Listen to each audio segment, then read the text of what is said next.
Photoshop has a number of different AI models you can use directly inside the program for image creation and editing.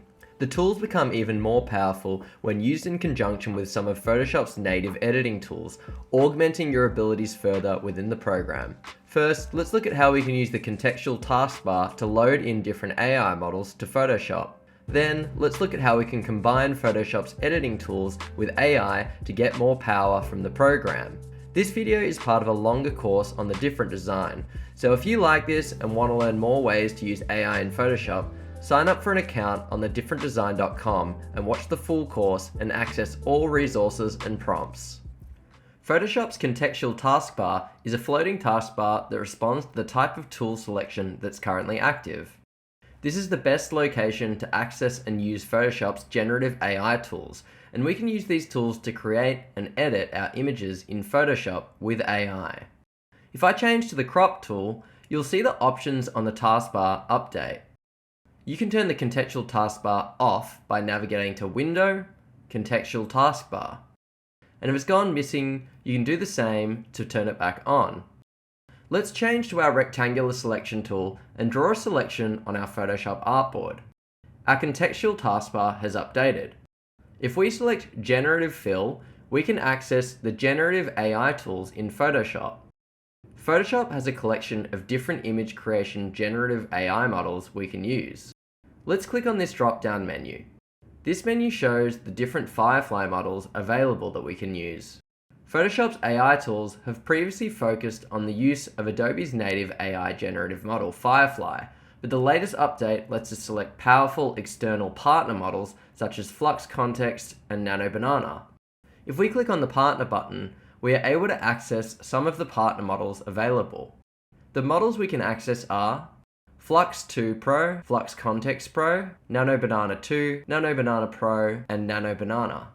Let's select the Flux 2 Pro model from these options for now. We can also click on this picture icon, which is the reference image button.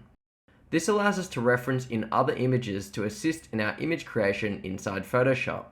I'm going to reference in these three images of timber building details. Above this, we have a text input where we can instruct Photoshop to do something with the model and images we've selected. This is also called prompting. Let's enter a prompt, create a new image based on these reference images. Before we run this prompt, let's quickly click on this button beside the reference image button. This tells us about our generative credits. You can't use AI in Photoshop infinitely, and you're limited to a number of credits depending on your Adobe subscription. These credits reset every month, and typically you'll use between 20 to 100 credits every time you create an image with AI in Photoshop. The usage depends on the model you're using, the size of the image, and the type of process you're asking AI to complete. Always keep an eye on your credits as you use AI in Photoshop, because you don't want to get halfway through a project and realize you've run out. Let's create our image with the Generate button, and Photoshop will load. And an image has appeared of a timber building based on our reference images inside the selection area on our artboard. You can see on our Layers panel on the right that our image is a typical Photoshop layer with a mask applied. Above this, in the Properties panel, we can view the prompt we used to create this image, and we can also click on the drop-down menu to see which model was used to create the image. Let's test some of Photoshop's tools with its generative AI models on this image of a building in a precinct. Let's navigate to the toolbar on the top left and select the Selection Brush tool. This tool lets us brush over an area in a pink preview that will become our selection. Make sure your brush is soft and just brush over the right-hand area of the building. We're going to ask Photoshop to change the facade of this area of the building only. Now, let's click on Generative Fill and select the Nano Banana 2 model and type in the prompt, change the glass facade to a timber facade. Do not change any of the other surrounding elements or context, and press Generate. And because we only selected a certain area of our image, we are able to control the area we are adjusting in Photoshop. If you look at our Layers tab, you'll see there's a mask over the top of our AI layer, which is based on the selection brush we used earlier. Next, let's take this image of a Jeff Koons balloon dog artwork and integrate it into our plaza. We can use the Remove Background tool to quickly mask out the white background of the dog. And then, when we're ready, we can drop this into our plaza and scale it so it's a larger sculpture sitting in the plaza.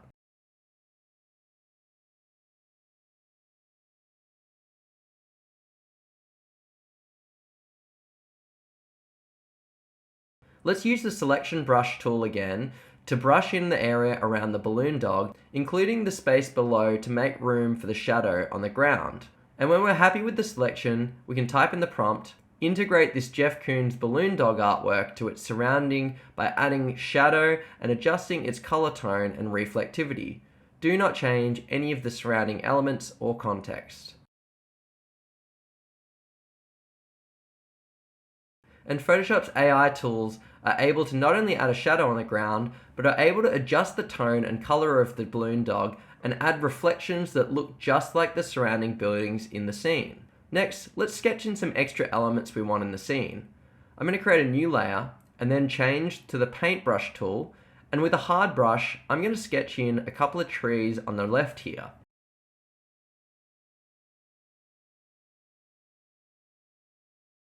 Let's swap back to the selection brush tool and brush in the area of our selection.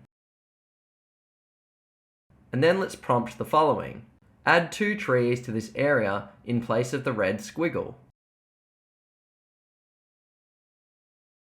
And now we've got 2 trees. On the edge of the mask for this lady's a little bit blurry, so I'm going to fix her up. Let's change the brush to black and select the brush tool, and then select the mask of the AI layer. And I'll reduce the hardness of the brush. And I'm just going to brush her back in correctly. Our AI layers operate just like other layers in Photoshop, so we can use all the typical tools we might normally use with Photoshop layers. We can also use text layers to prompt AI in Photoshop. Let's create a new text box above the building and type in the word museum and change the font to white. I'm going to ask AI to turn this into a sign on top of the building's facade. To do this, let's soft brush select this area,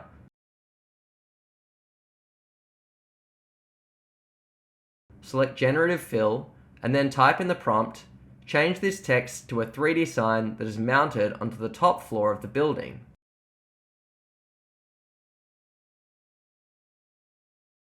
And we now have a sign that is structurally fixed back to the building facade based on our text box.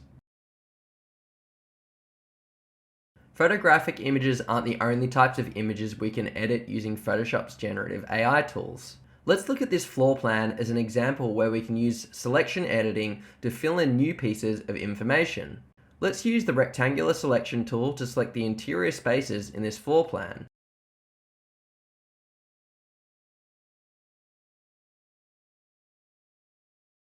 And then select Generative Fill and then prompt Add interior 2D furniture such as tables, chairs, couches, televisions, bathrooms, kitchens, and wardrobes to the interior of this floor plan.